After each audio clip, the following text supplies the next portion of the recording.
Hey everyone, my name is Reverend Becky Sardi. I am the Director of Ministry with Women for the Ministry Council of the Cumberland Presbyterian Church. In this video today, our young women ambassadors and a panel of young women blessed us at Convention of 2025, answering some questions about how can we get young women involved in CPWM, what's relevant to their context, and how do we communicate with them. In our video, our young women panel recreated those questions and their thought process on what it means to be involved in CPWM as young women and how do we curate this culture of being able to invite young women to participate with us. I hope you enjoy as we have our current young woman ambassador, Holly McReynolds, a previous young woman ambassador, Savannah Lamb, and our coordinator for youth and young adults, Brenna Truitt, who joined today in our panel conversation. Pray that you enjoy this conversation and please feel free to share this video with others as we explore what does it mean to have young women participate in CPWM. Thank you.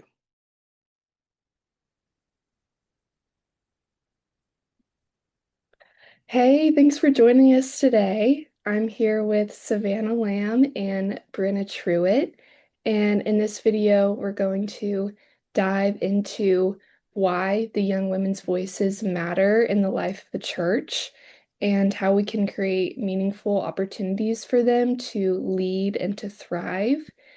And together, we're going to explore ways to spark authentic dialogue and ignite involvement in CPWM, church ministries, and beyond.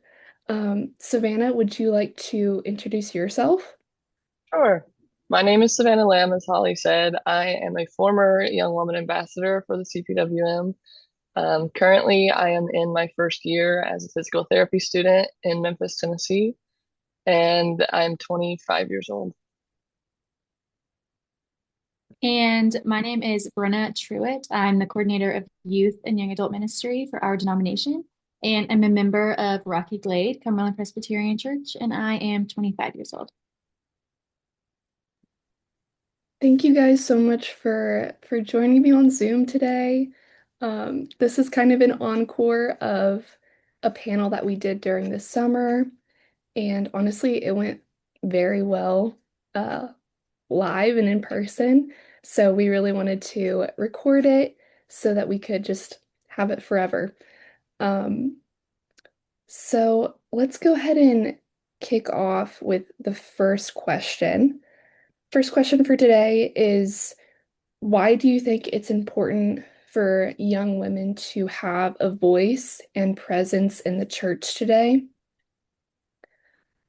Honestly, I think that it's important for young women to have a voice because they just have such a different perspective from that generation. Like we've gone through things that our parents have not gone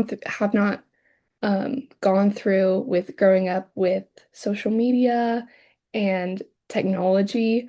Um, and you have a different perspective of how you can reach people in our generation and do missions for our generation. Yeah, I think going off of that, to me, it's important for young women to have a voice and be present in the church because it's our church too. When we're invited to be a part of the church community, it matters that our voices are welcome as well. Because young women have so much to offer. We have faith, insight, energy, and compassion, just like any other member of the church. And throughout history, oftentimes these voices haven't always been heard. But today we have an opportunity to grow stronger by making space for them. And in my head, we always talk about like making sure we have room for everybody at the table or saving a seat for somebody at the table. But I always like to think of it as not only having a seat at the table, but getting a say in what happens at the table. And that can really make a difference. So when young women are encouraged to speak or lead and serve, I think the whole church is enriched. Yeah. We tell youth a lot, and I think that it rings true for young adults as well. Like, we're not the future of the church, we're the right now.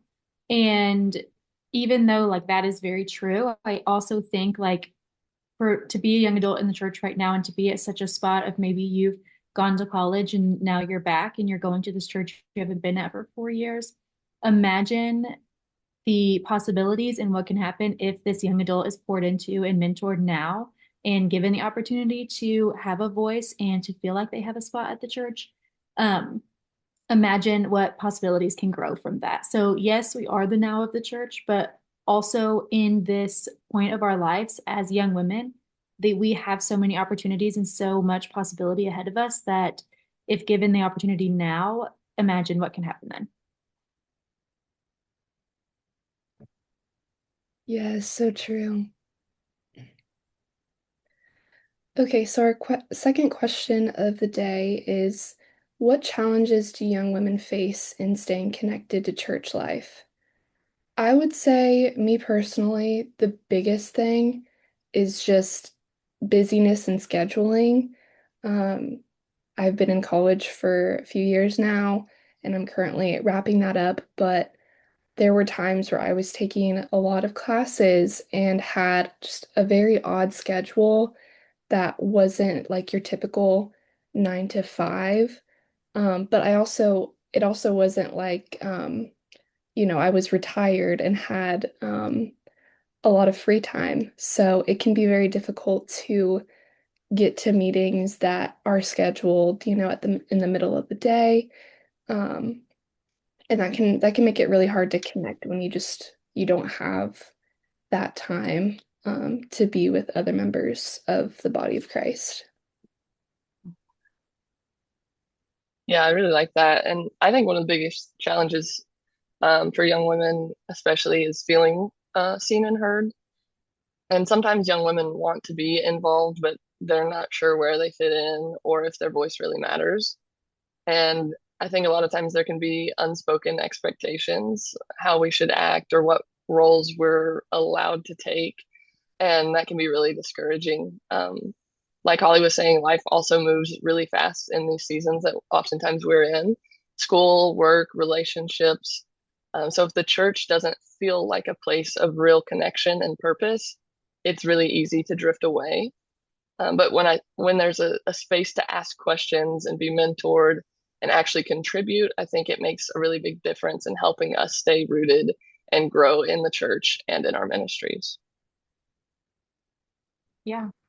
For me, I also just want to add on to that too, is sometimes young adults feel like they don't necessarily have a spot. And especially for young women, they are at their church and the church's like, oh, perfect, you can come and you can teach Sunday school or you can do this. And maybe that's not necessarily something that the young woman is called to, or something that they feel is a gift of theirs or something they're passionate about. Maybe they're at the church to find community and to find fellowship. And so it's hard sometimes when they're being asked to do these things, and maybe that's not their gift. For me, I was excited for an opportunity like that, but I know of other young women in a church who are there and immediately they're like, oh, you're our only young woman at the church, so you're stuck in this spot of do you go back to your youth group for Sunday school or do you go to your parents' Sunday school class? And so that's a challenge of where do you fit in? Do you go and teach the preschool Sunday school class, but what if that's not a gift of yours? It's really hard to find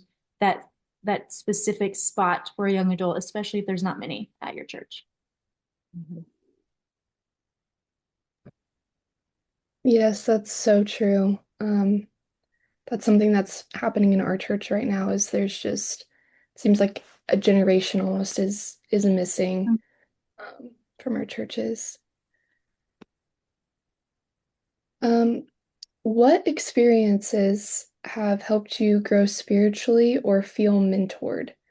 I can remember a time I had just started attending our local CPWM with my mother, and um, it was time for elections to happen.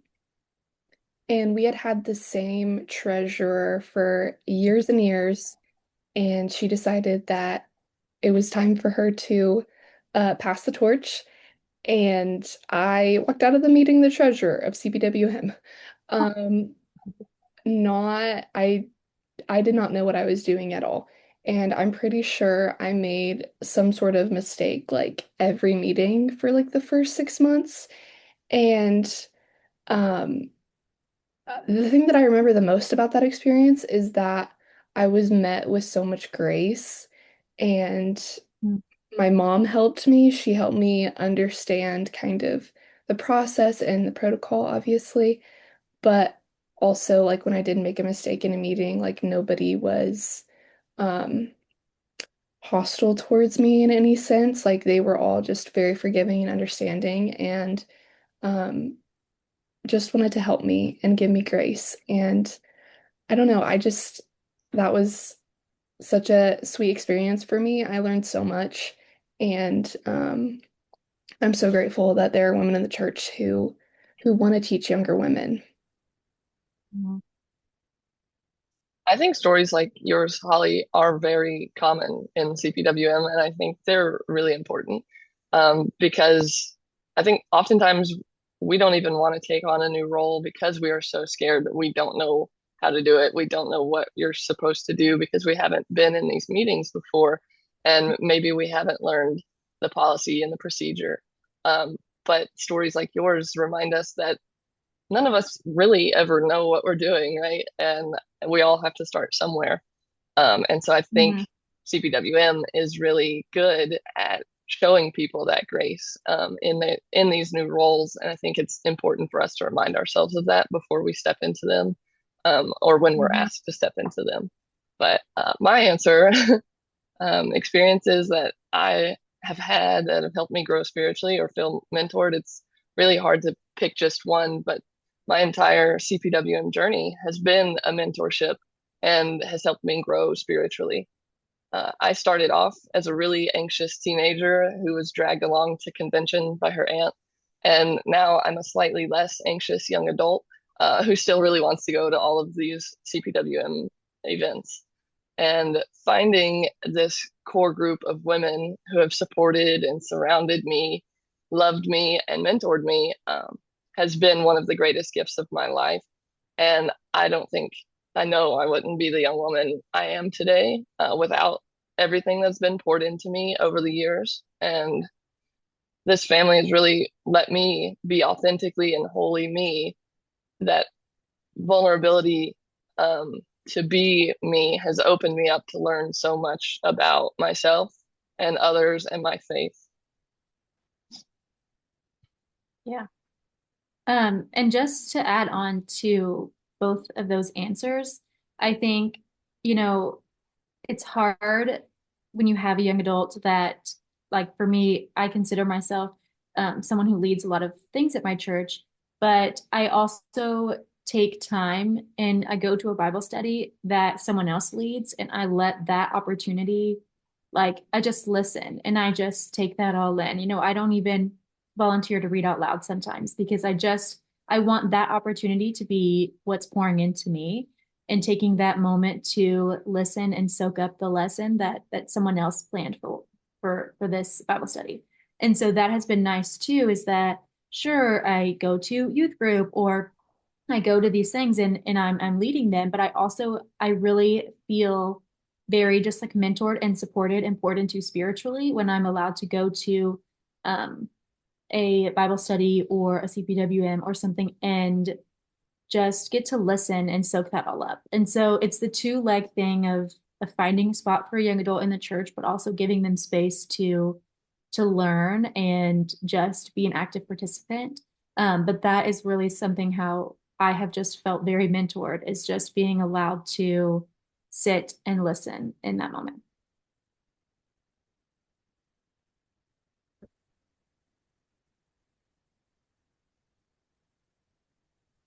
How do you see yourself serving and leading now or in the future? Right now, I see myself more or less just serving in ways that others don't want to or can't anymore. Um, Again, I shared about the treasure, becoming treasurer of my local CPWM, and how that was kind of brought on by necessity, just the fact that we didn't have one and we needed one, and I'm glad that I did that. But like Brenna said earlier, um, we feel as young adults in the church, where it's kind of like, where do we fit in? Where do we go? And also too, the things that we're expected to do aren't always what we're called to or what our natural giftings are. I am not a good treasurer. That's why I'm not the treasurer anymore. Um, but I I that's okay because I see myself more as teaching younger kids. I help my mom with the like our youth group essentially on Wednesday nights. So I that's something that's been really sweet for me to as I'm serving to kind of figure out the gifts that God has given me and where I can best utilize those in the church. Yeah, that's great, Holly. As she said earlier when we first introduced ourselves, this is a continuation of a panel that we did this summer at convention. And when you asked me this question, what, 6, 8 months ago, my life was very different than it is now. Within the past year, I've rotated off as Young Woman Ambassador off of the executive committee. I ended my job at my home church, St. Luke in Nashville, as the youth leader. And I was also doing a lot of stuff within the church for the audio visual team. Um, I was very active in church camps for youth. And now I have moved to Memphis. I am full time in my doctorate program. I'm not really holding any roles at a local church, but I am the secretary of the Nashville region. And I think as I continue to move through all of these different roles and stages of my life, I realize that it's never really a fully door closed moment. I still have one foot, so to speak, in all of these different roles because of the relationships I've built. So I'm still in contact with the executive committee. Holly and I are still friends. Brenna and I still get together outside of the church, and we even talk about youth and all these different camps that she still gets to be a part of and plan. Um, and I still talk to my youth kids. I'm still visiting my home church when I get to go back on the weekends. But just because I'm not serving the church in these certain titles anymore doesn't necessarily mean that I'm not still fully rooted and still growing in these areas. And so I'm excited to see how these develop and change over time and continue as the seasons of my life continue to change as well. Yeah, that's great. I want to think like very future focused here and like how serving and leading for me will be in the future. And I think about so many leaders that poured into me as a youth. You know, I've grown up a Cumberland Presbyterian and going to CPYC and camps and retreats. And I just think of so many people that spent their time and efforts and thoughts and prayers and really kind of made me the person and the leader and the young woman that I am today. And I hope that in everything that I do in this role that I'm in now with the denomination, in the camps that I go to, that there are younger women that are looking up to me and know that, you know, I can pour into them in the same way that people above me have poured into me. And so that's something that I really think of in my leadership is who's who's watching and what can I do to show them what it's like to be a young woman in the church and how can I teach them these things that people have spent um, a lot of time and a lot of effort teaching me and making me that today.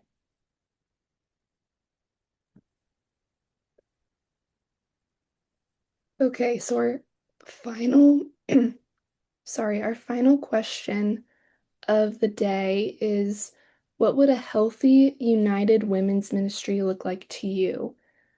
For me, I think it would look like women of all ages, all different backgrounds, jobs, stages of life, just Mhm. unified and coming together to make an impact on the church at large, whether that be serving their local community or, serving globally, like global missions. I think I think that the women's ministry has potential to grow into that. Yeah, like Holly said, a healthy, united women's ministry looks like a place where women of all ages and backgrounds show up for one another. I think they show up with grace, humility, and joy because it's not about everyone being the same, but about creating space where we listen, learn, and grow together. Um, where older women pour into younger women and younger women feel empowered to lead and ask questions and bring fresh ideas. It's a ministry where prayer, encouragement, and honesty flow freely. We don't compete with each other, but we cheer each other on. And I think when we do all of that, we are showing true love, and love is what binds us together. And so I think then it becomes a place of strength, support, and a shared purpose. Yeah, both of those answers were so great. And I will just add on that um, I feel like a women's ministry and ministry in general is so much stronger with young adult involvement and with young adults given that space to feel like this is where they belong in the church and feel like this is where they can go and they can talk about, the busyness of their lives and the things that are going on and their move to a different place and having to step away from some things and just having that space for young women to feel comfortable sharing the things that are happening in their lives and know that I have these women in my life that are going to support me and encourage me no matter what, that are going to let me, be okay if I have to miss this meeting this week because I have things that are going on in my life and I just needed to take that moment. And so knowing that you have these women in your life that are going to be there for you through the ups and the downs, the laughs and the tears makes such a strong ministry and creates these young women or creates an opportunity for young women to finally have a space in their church. Amen. Yes, thank you, Savannah and Brenna, for joining us today.